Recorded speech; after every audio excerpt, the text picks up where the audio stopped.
Bismillahirrahmanirrahim. Assalamualaikum warahmatullahi wabarakatuh.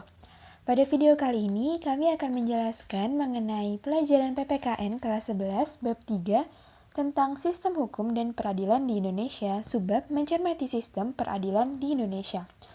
Namun sebelumnya, izinkan kami untuk memperkenalkan anggota kelompok kami terlebih dahulu. Yang pertama ada Dea Ocana Disa Arfiana, kemudian Aisyah Syifa Karima, Azara Davagayu, dan juga Muna Rahmi Halifah.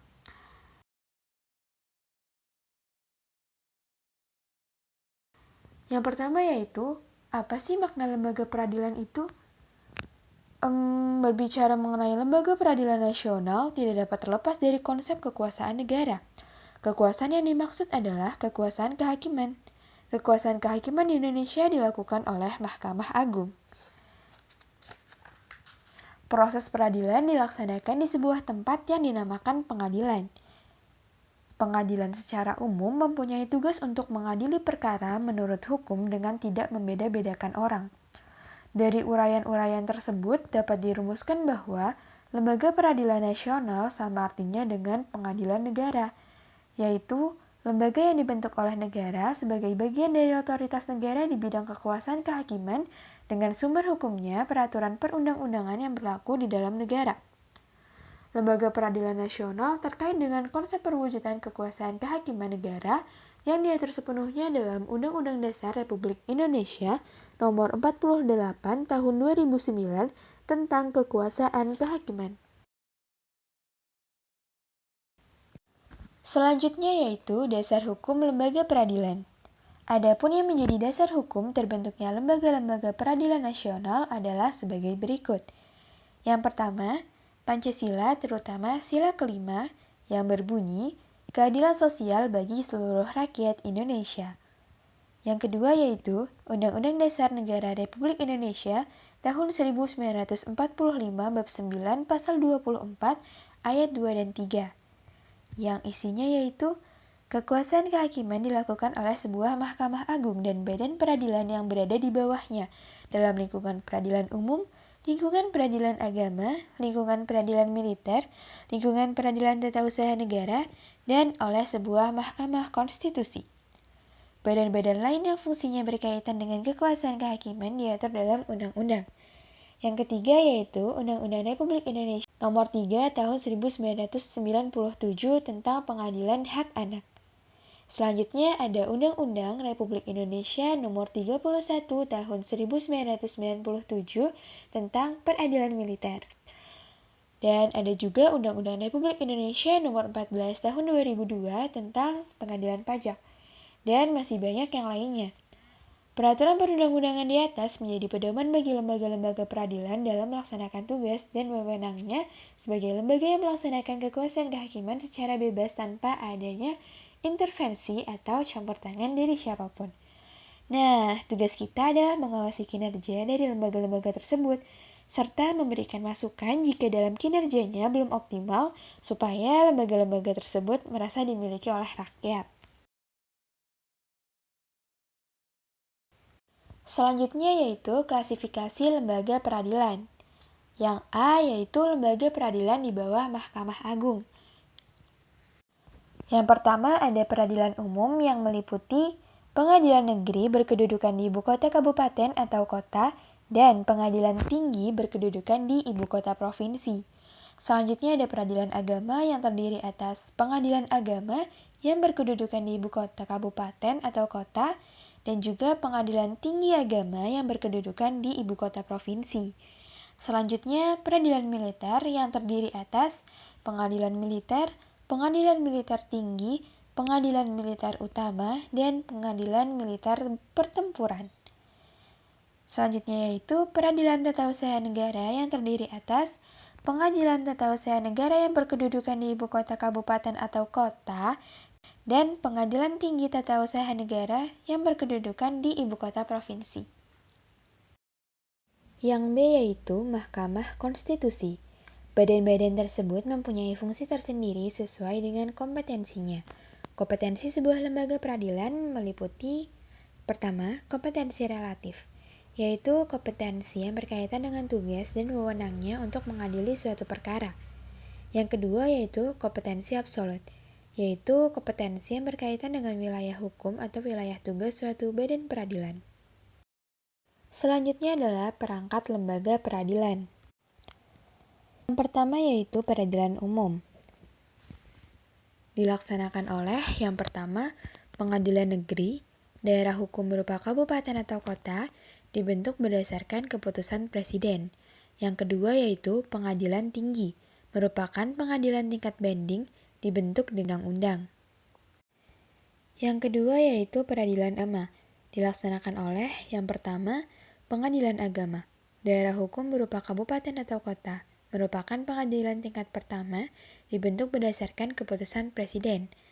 Yang kedua yaitu pengadilan tinggi agama, berkedudukan di ibu kota provinsi. Selanjutnya yaitu peradilan militer, meliputi pengadilan militer tinggi, pengadilan militer utama, dan pengadilan militer pertempuran. Selanjutnya, peradilan tata usaha negara, dilaksanakan oleh yang pertama, pengadilan tata usaha negara, daerah hukum berupa kabupaten atau kota, merupakan pengadilan tingkat pertama, dibentuk berdasarkan keputusan presiden. Yang kedua, pengadilan tinggi tata usaha negara. Daerah hukum berupa provinsi, merupakan pengadilan tingkat banding, perangkatnya meliputi pemimpin, hakim anggota, panitera, dan sekretaris. Selanjutnya, ada Mahkamah Konstitusi, merupakan perwujudan dari pasal 24C Undang-Undang Dasar 1945.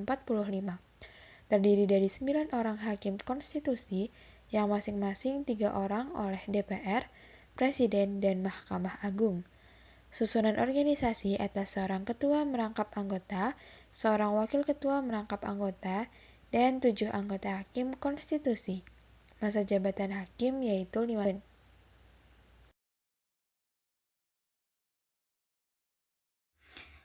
Selanjutnya yaitu tingkatan lembaga peradilan. Terdapat 3 tingkatan lembaga peradilan, yaitu pengadilan tingkat pertama, pengadilan tingkat kedua, dan kasasi oleh Mahkamah Agung.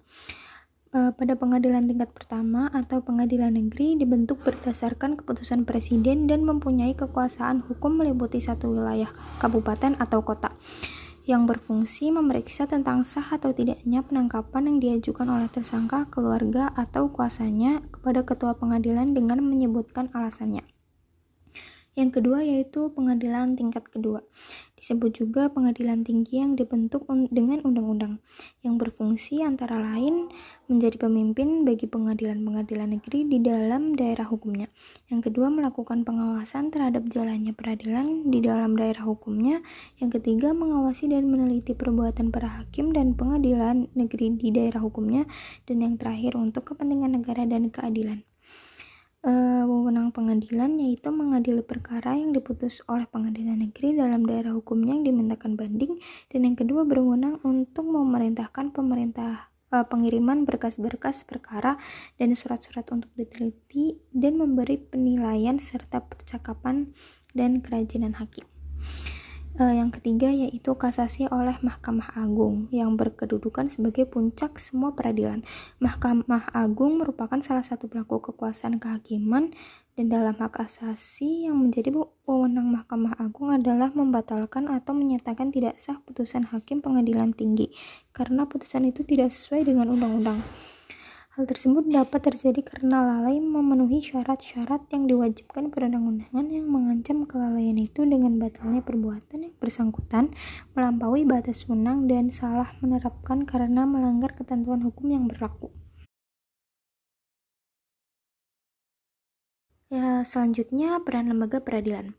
Terdapat 5 peran lembaga peradilan, yaitu pertama dalam lingkungan peradilan umum, yang kedua lingkungan peradilan agama, yang ketiga lingkungan peradilan tata usaha negara, yang keempat lingkungan peradilan militer, dan yang terakhir yaitu Mahkamah Konstitusi.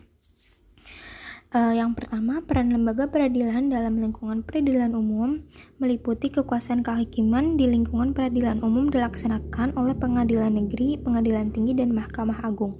Pengadilan negeri berperan dalam proses pemeriksaan, memutuskan, dan menyelesaikan perkara pidana dan perdata di tingkat pertama.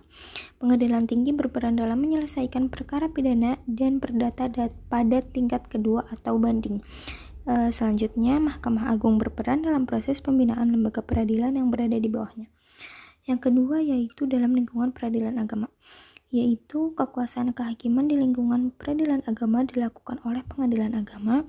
Yang kedua, pengadilan agama bertugas dan berwenang memeriksa, memutus, dan menyelesaikan perkara di tingkat pertama antara orang-orang yang beragama Islam di bidang perkawinan, waris, wasiat, dan lain-lain. Yang ketiga yaitu dalam lingkungan peradilan tata usaha negara, yaitu berperan dalam proses penyelesaian sengketa tata usaha negara, dan sengketa tata usaha adalah sengketa yang timbul dalam bidang tata usaha negara antara orang atau badan hukum perdata dengan badan atau pejabat tata usaha negara. Yang keempat yaitu dalam lingkungan peradilan militer, yaitu berperan dalam menyelenggarakan proses peradilan dalam lapangan hukum pidana khususnya pada pihak anggota TNI. Seorang yang menuntut undang-undang dapat dipersamakan dengan anggota TNI, anggota golongan yang dapat dipersamakan dengan TNI, dan seorang yang tidak disebutkan. Tetapi menurut keputusan Menteri Pertahanan dan Keamanan yang ditetapkan berdasarkan persetujuan Menteri Hukum dan Perundang-undangan harus diadili oleh pengadilan militer. Yang kelima yaitu Mahkamah Konstitusi, salah satu lembaga negara yang melakukan kekuasaan kehakiman yang merdeka untuk menyelenggarakan peradilan dan menegakkan hukum dan keadilan. Mahkamah Konstitusi berwenang mengadili pada tingkat pertama dan terakhir yang putusannya bersifat final, dan Mahkamah Konstitusi wajib memberikan putusan atas pendapat DPR. Sekian penjelasan presentasi dari kami mengenai mencermati sistem peradilan di Indonesia. Mohon maaf bila ada salah kata, dan terima kasih. Wassalamualaikum warahmatullahi wabarakatuh.